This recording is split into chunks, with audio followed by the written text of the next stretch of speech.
Hello, je voulais te faire une vidéo parce que je pense que on manque de contenu authentique, de comprendre ce qui se passe. Et je suis en train de recréer tout un nouvel écosystème pour une cible qui me tient à cœur et qui, je pense, manque énormément de soutien. En gros, je suis en train de créer le Boys Club, mais pour les meufs high achievers, pour les meufs qui ont envie d'atteindre le million, pour les meufs qui veulent voir grand, parce qu'en fait, je pense qu'on ne s'est pas rendu compte à quel point on avait besoin de deux choses fondamentales pour atteindre le million.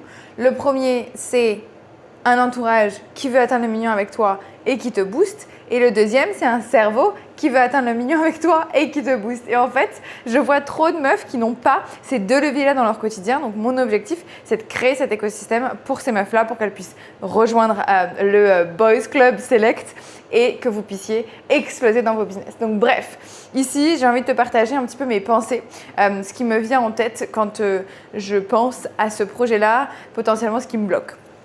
Donc, premier point, je vais quand même prendre mes légumes parce que le but, c'est quand même de préparer ma bouffe en même temps et de pouvoir justement ensuite profiter ensemble, échanger ensemble de tout ça. Parce que, en fait, dans mon business aujourd'hui, j'accompagne les femmes entrepreneurs, je les accompagne à créer un business qui grossit, qui fonctionne. Mais la problématique que j'ai eue, c'est qu'en fait, je me rends compte qu'il y a vraiment différents types d'entrepreneuriat.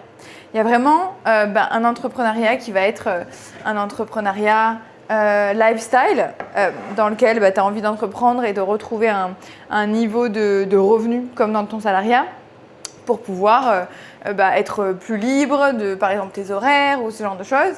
Mais de toute façon, en gros, avant c'était ton boss, maintenant c'est ton taf en fait qui te dirige. Et il y en a d'autres qui vont vouloir aller plus loin, qui vont vouloir peut-être avoir quelque chose d'encore plus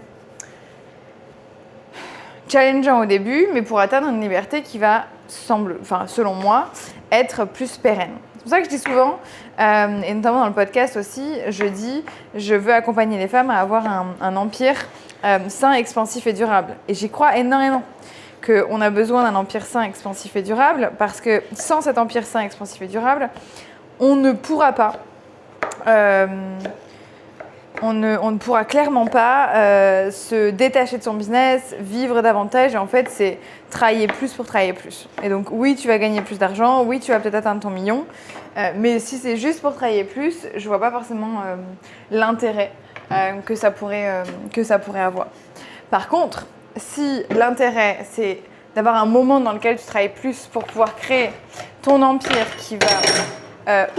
qui va t'amener à créer davantage de valeur et donc, toi, tu vas pouvoir avoir, je sais pas moi, davantage de temps pour ta famille, davantage, ça dépend des gens, hein, après.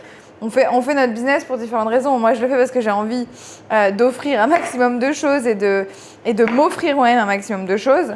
C'est vraiment cette notion de don et de partage qui me booste dans l'entrepreneuriat. Et c'est peut-être pour ça aussi que je suis coach, que j'ai envie de créer cette communauté, que j'ai déjà en fait créé la communauté auparavant, c'est parce que j'aime le partage, parce que j'aime ces échanges-là. J'aime le business parce que je peux. L'autre fois, j'avais une immersion, j'ai fait un beau cadeau aux meufs de l'immersion, justement sans que ça soit inclus, marketé, marqué, mais juste pour le plaisir d'offrir quelque chose de beau qu'elles allaient pouvoir utiliser pendant plusieurs jours. Bref. Tout ça pour te dire qu'il y a deux types d'entrepreneuriat. Il y a vraiment l'entrepreneur lifestyle et puis tu as l'entrepreneur qui a vraiment envie de créer quelque chose de gros. Moi, j'appelle ça un peu le moonshot, tu sais, qui a envie de faire un truc un peu explosif, un niveau explosif. Parfois même, on dit un peu que c'est illogique et que c'est parfois même irrationnel, impossible. Tu vois, tous ces mots-là, je trouve que c'est intéressant et je trouve que c'est dommage en fait déjà de le catégoriser comme impossible ou ce genre de truc illogique, mais en même temps, c'est vrai que quand on voit et quand on regarde le commun des mortels, pour la majorité de la population, c'est le cas en fait. C'est impossible, c'est illogique.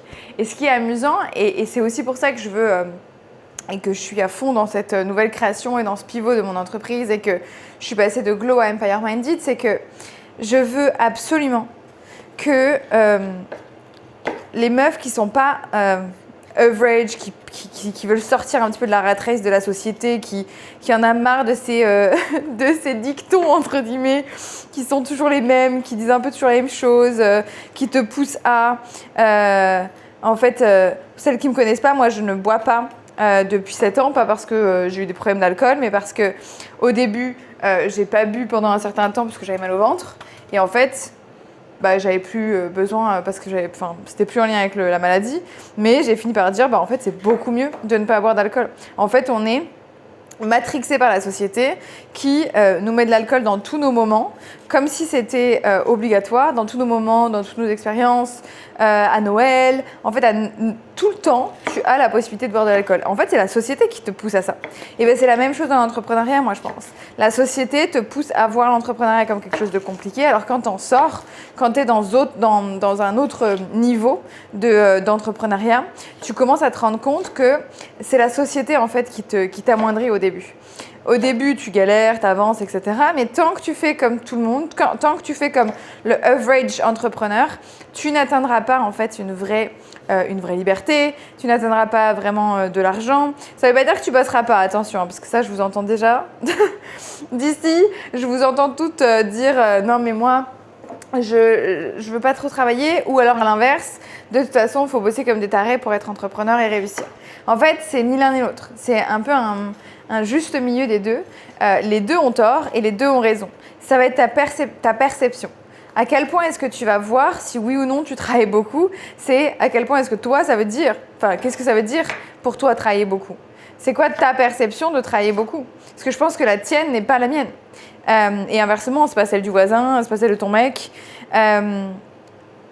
Et encore une fois, quand tu travailles pour quelque chose qui va t'apporter plus, il y a quand même une sorte de récompense à la fin qui est quand même bien présente et que je trouve que tu vois pas beaucoup dans d'autres leviers que l'entrepreneuriat, et c'est un peu jouissif quand même cette partie-là, de te dire que tu es continuellement en train de faire grossir quelque chose et que ça va te servir en fait, toi.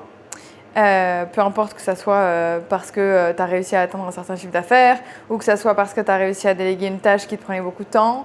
En fait, peu importe le comment, mais ce qui est intéressant, c'est de se dire que y a un point hyper central qui est de ne pas faire comme tout le monde. En fait, à partir du moment où tu arrêtes de faire comme tout le monde, à partir du moment où tu arrêtes de faire comme les average person font, tu vas atteindre quelque chose que les average person n'atteindront jamais. Que ça soit dans le business, que ça soit dans tes routines, que ça soit dans ton quotidien. En fait, peu importe, parce que tout est lié. Je m'en rends compte parce que là, je suis en train de faire le 75 Hard, qui est un challenge dans lequel on doit bien manger, on doit faire du sport tous les jours, on doit boire de l'eau tous les jours, on doit lire tous les jours, bref, ces petites habitudes. Et en fait, on ne doit pas boire d'alcool, évidemment, on ne doit pas manger de sucre, bref. En fait, je me rends compte à quel point mon quotidien n'était pas comme le average person, parce que quand j'en parle autour de moi à des personnes qui pour moi sont average, après quand je dis average, il n'y a vraiment aucun jugement. C'est vraiment deux typologies de personnes. Il y a des personnes qui veulent grossir, grandir, évoluer, et il y a des personnes qui se plaisent dans une vie simple, avec peu d'argent, avec beaucoup de vices, et ça les dérange pas, les vices de la bouffe, les vices de l'alcool, mais ça les dérange pas. Et donc si c'est ce qui leur convient, en vrai moi j'ai aucun jugement, c'est juste que moi ça ne me convient pas. Moi je veux pas de cette vie où je mange des additifs qu'on m'a poussé à manger parce qu'en fait au supermarché il n'y a que des trucs avec des additifs. Je veux pas de cette vie où toute occasion de boire de l'alcool, tout est occasion à boire de l'alcool alors que l'alcool me détruit le corps en fait petit à petit, jour après jour. Et je parle pas que de mon corps, ça détruit tous les corps. J'avais vu un truc, alors je sais pas si c'est vrai, il faudrait que je vérifie la source, mais j'avais vu un truc qui disait tu devrais boire un demi-verre d'alcool si tu veux pas que ça ait d'impact sur ton corps par an. Par an, un demi-verre par an. Genre, rendez-vous compte, la consommation moyenne, je savais pas combien elle est, mais clairement, elle est pas d'un demi-verre par an, quoi. Donc, c'est des choix, en fait. C'est mon choix de vie, c'est ma manière de voir le truc. Et d'autres ne le voient pas comme ça, et c'est très bien pour eux. Mais en tout cas, c'est ma manière de voir le truc. Pourquoi je les ai? Parce que je te parlais des personnes average. J'arrive. Je te parlais des personnes average parce que je veux que si tu es comme moi, si tu n'en fais pas partie, je veux que tu arrives à comprendre qu'est-ce qui fait que tes objectifs peuvent être bloqués par les personnes average autour de toi. En fait, c'est comme si tu mets un athlète avec des personnes qui sont pas du tout athlétiques, qui sont toujours en train de manger des pizzas, qui sortent pas de chez eux, qui jouent aux jeux vidéo tous les jours, H24.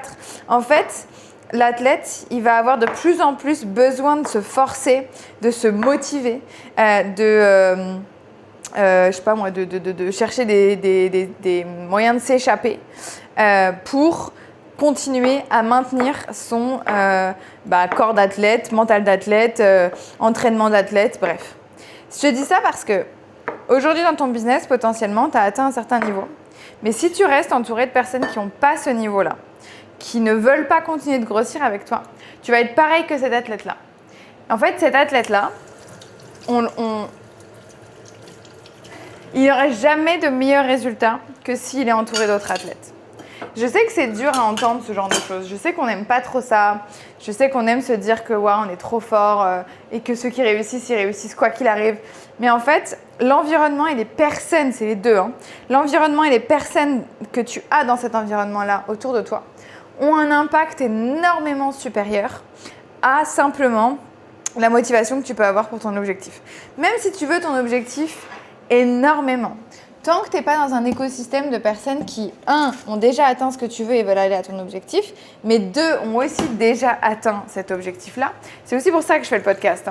Le podcast, il est là parce que j'ai envie que si tu m'écoutes et que tu as envie d'atteindre le million, tu puisses aussi te dire, putain, mais en fait, cette meuf-là, elle a fait le million, cette meuf-là, elle n'est pas différente de moi.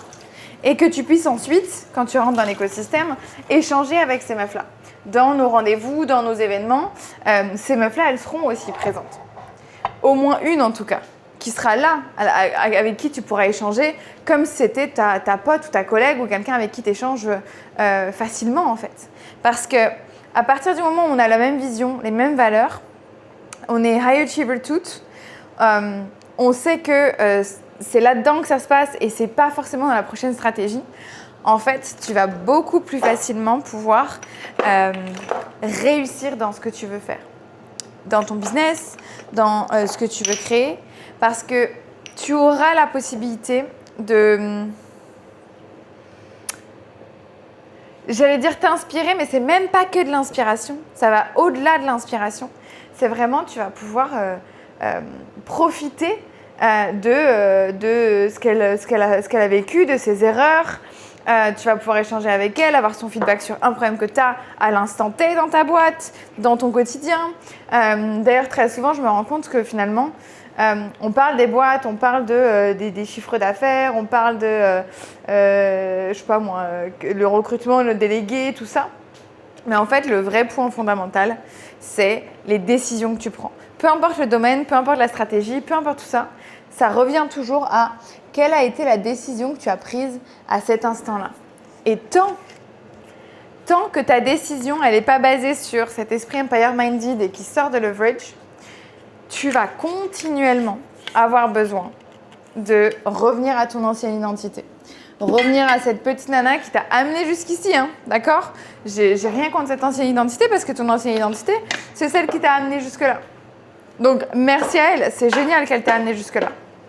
Mais c'est pas celle qui va t'amener au million et ça, je le sais.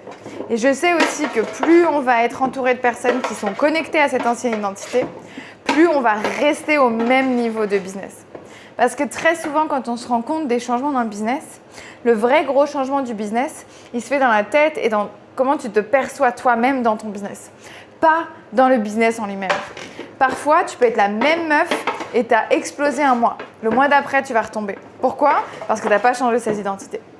Bref, j'ai fini de couper mes petits légumes, donc je vous laisse. J'espère que ça vous aura plu, cette version, ce format-là, un petit peu freestyle. J'avais rien prévu trop, mais je voulais vous partager un petit peu mes pensées et pourquoi je trouvais ça pertinent de faire ce pivot-là pour Glow vers Empire Minded. Si ça t'intéresse de me suivre sur les réseaux, n'hésite pas sur cette chaîne YouTube ou bien sur mon Instagram Empire Minded FR. N'hésite pas également à m'envoyer un petit DM et si ça t'intéresse, remplis le formulaire pour être sur la liste d'attente pour le prochain événement ou même pour le prochain mastermind qui va sortir très rapidement. Je te dis à très vite. Merci de m'avoir écouté jusqu'au bout. Si ça t'a plu, laisse un commentaire et on se retrouve la prochaine fois. Bye!